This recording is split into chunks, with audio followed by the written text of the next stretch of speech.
ক্রান্তিলগ্নে যারা তাদের সর্বোচ্চ দিয়ে আমাদের ছোট বড় ভাই রাশেদ খান সহ বিভিন্ন শিক্ষার্থী বন্ধুরা সকলের প্রতি আন্তরিক মোবারকবাদ। আসসালামু আলাইকুম ওয়া রাহমাতুল্লাহ। জীবনের মধ্য দিয়ে এই দেশ অতিবাহিত সর্বস্তরের নাগরিকেরা যারা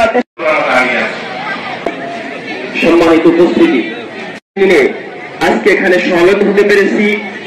যে সময় আজকে